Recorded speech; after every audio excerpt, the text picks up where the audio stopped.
Dan! Stay with me, buddy. Stay with me. I just wanted to say... No, Dan! I'm still here. Yeah. I'm still here. Spread the word about this game. Anything for you, Dan.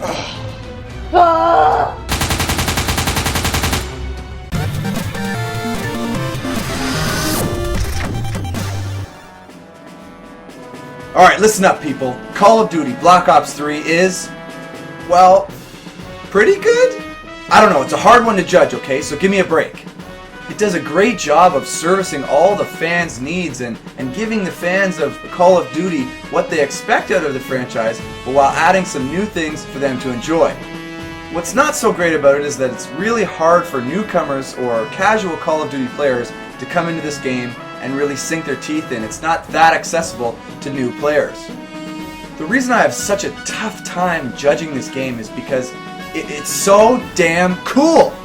They've added all new features like running along the walls or a mini boost jump in the air and all sorts of new guns and enemy types and all the cool stuff that you love out of Call of Duty games. But at the same time, they've relied a little bit heavily on this new cool stuff, and they've kind of forgotten about all the other stuff that makes up a great game.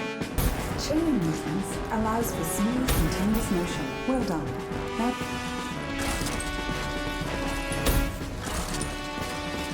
Angles and directions. Well done. The campaign follows along the narrative of the Call of Duty Black Ops franchises, with you taking control of a soldier who's been injured in battle, and you get a chip implanted in your head that explains all the new and cool abilities that your character can use. Right now, you're in a medically induced coma being prepped for surgery. You've got a new bit of hardware inside your head. It's called a direct neural interface, or DNI. I've got one too. That's how I'm able to communicate with you.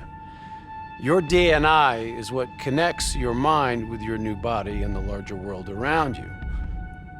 We're connected.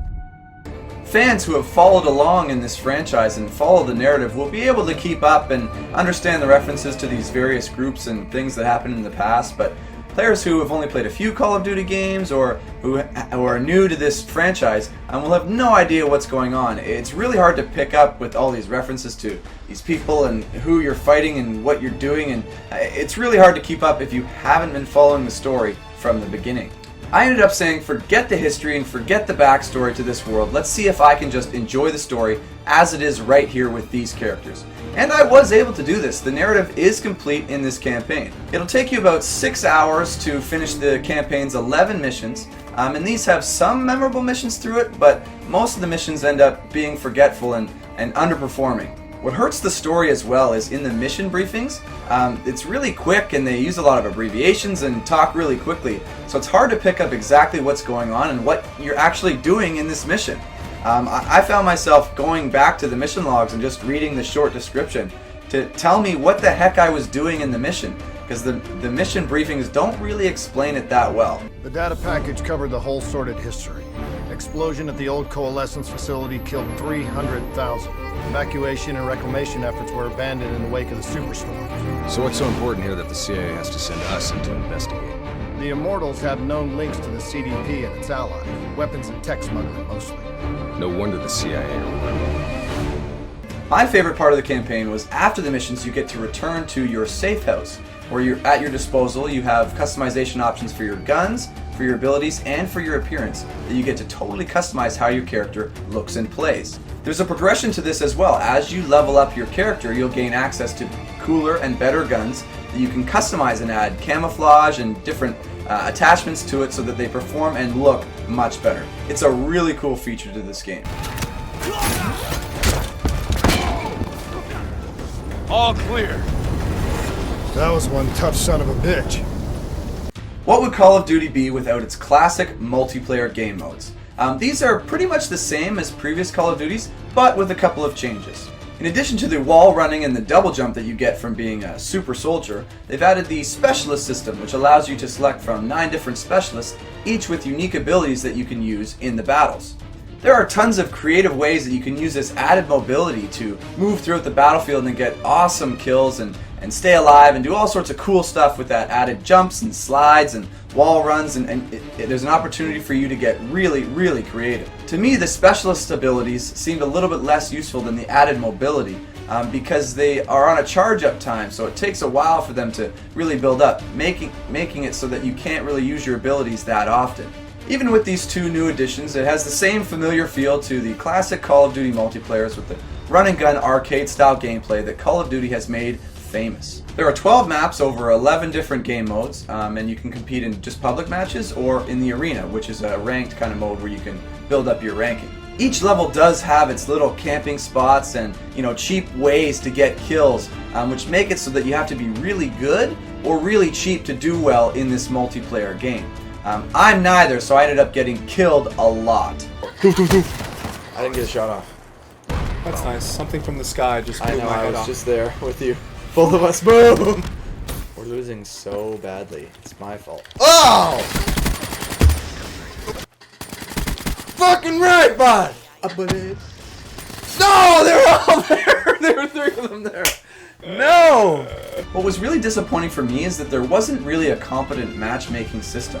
I'm not that great at Call of Duty, so I needed the matchmaking system to pair me with players who were similar in skill level to me.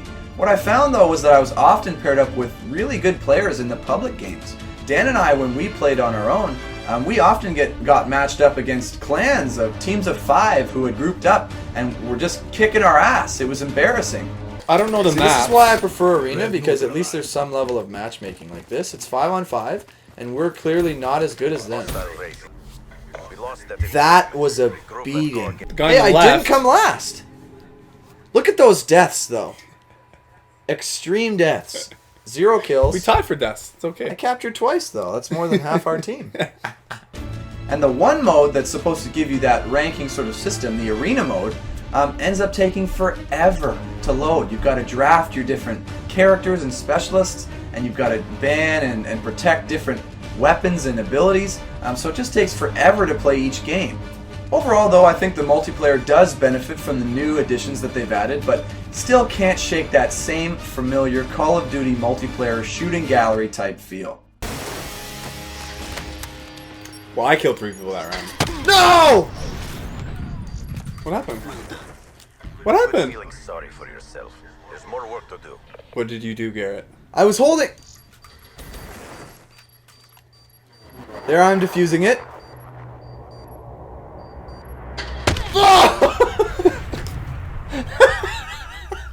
Did you let go of the square? No, the bomb blew up. Oh, there's not enough time to defuse it. Bullshit.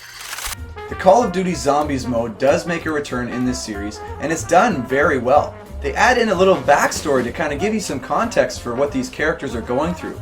There's these 4 scumbags who have been somehow cursed and forced to defend themselves against a wave of undead enemies. There are tons of enemy types, all sorts of monsters and zombies that are coming to try and kill you, as well as you get the ability to turn into a monster yourself and go on a wild rampage, and while you're a monster you have the ability to reach various areas that you can't get to as a normal human.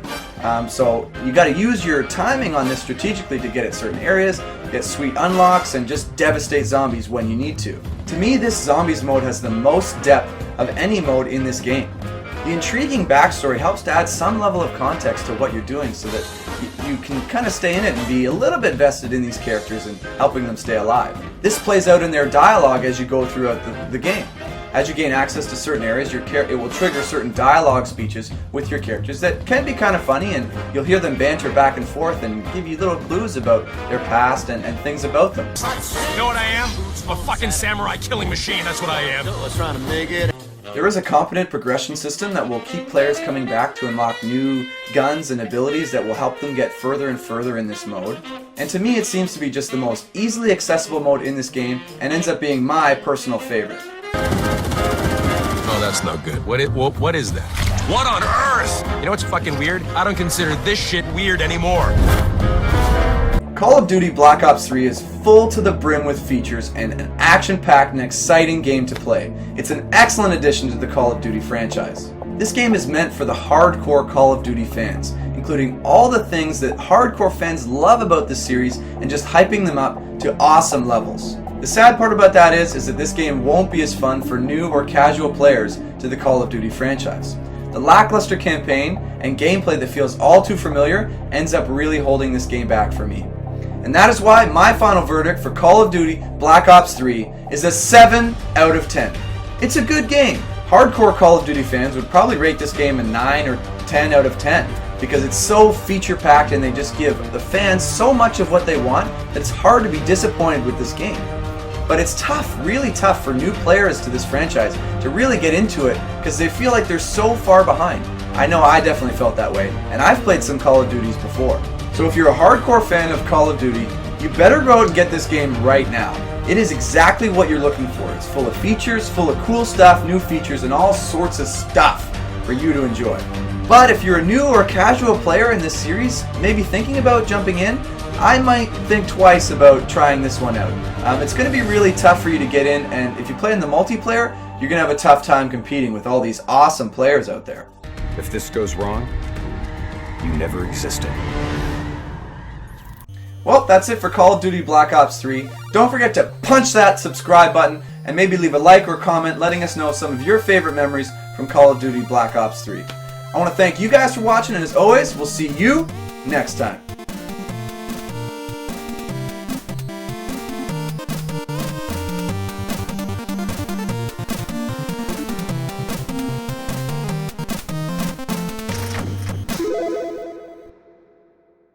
Stay with me, buddy. Stay with me. What do you want to say? What? You should play Call of Duty Black Ops 3. No.